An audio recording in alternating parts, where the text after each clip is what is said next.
रामरे नहीं सेटा राम नामरे अच्छी से नाम जय श्री राम तांको कथा में चिंता कले आखि आगे नाची उठती प्रभु श्री हनुमान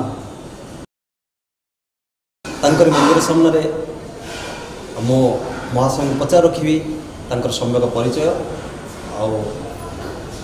ठाकुरंकर विग्रह को जी स्थापना करचंदी से महोदय आम सामने परिचय बुझी रखी सर आप परिचय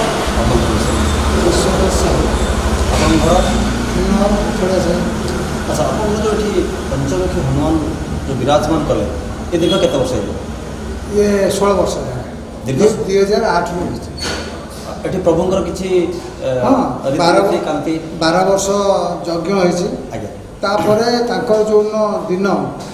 है कि सेन आम होम हो बर्तमान पर्यटन हो हाँ ठाकुर प्रति मंगला आमर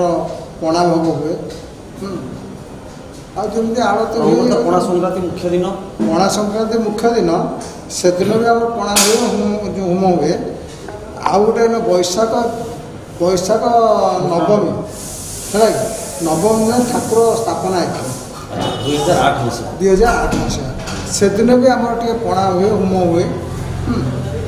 से ये जीवन चलती अच्छा ये आमर अच्छा हनुमान प्रभु अच्छा जगन्नाथ अच्छा माँ भी अच्छा बाबा भी अच्छा समस्त को नहीं गोटे परिवार कर सुचारू संपादन कर आपको बुझी रखिए आउ कौन ये पर्वपर्वाणी पालन कराए आमर ये वर्षकर जिते पर्वपर्वाणी केवल रथयात्रा को छाड़ी आ सब पर्वपर्वाणी रास हुए आम झुलन यात्रा हुए ना मुझे शुणी ये बहुत अभिज्ञ प्रवचक मैंने आस जो मान प्रगाढ़ ज्ञान अच्छे तत्सहित एवर्ष वर्ष कुनी प्रवचक सब कमिटी पास है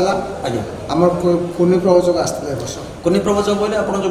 कम बयस जो कम बयस पिलाटे हाँ प्रवचन आप कौटे देखी शुणी टीवी देखते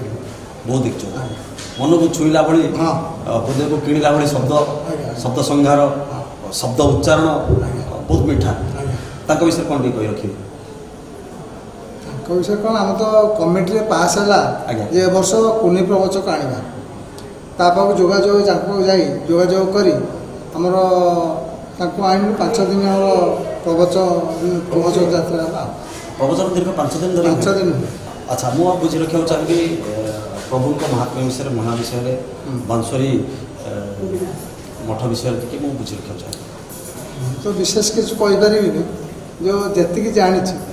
आमर मुख्य है आमर ये मठ हूँ 12 पाटक है कि तेणु 12 पाटक आमर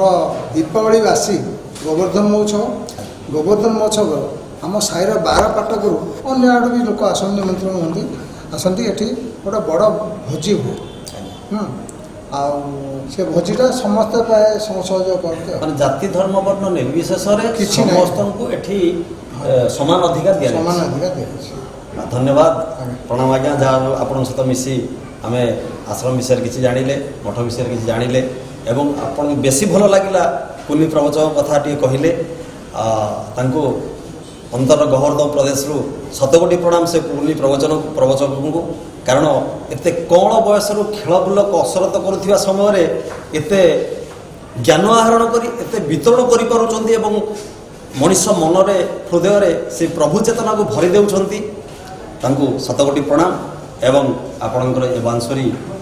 मठर कर्मकर्ता समस्त को अंतर गहरदम प्रदेश प्रणाम करी ज्योति Bastia Savitri vision YouTube channel तरफ।